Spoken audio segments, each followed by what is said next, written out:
Presidente, qual è l'importanza di questi bandi del GAL a cui anche Latteria Soligo ha partecipato?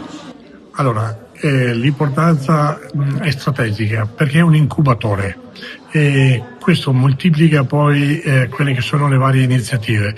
Quando un territorio si abbellisce, quando un territorio si arricchisce, poi ci sono diversi, anche quelli che non partecipano, che in qualche modo si mettono in questa linea, su questa strada. E allora, l'importanza di questo territorio di avere il GAL e di avere questo incubatore, come io lo chiamo, questa possibilità di fare delle iniziative, no, è qualcosa di straordinario.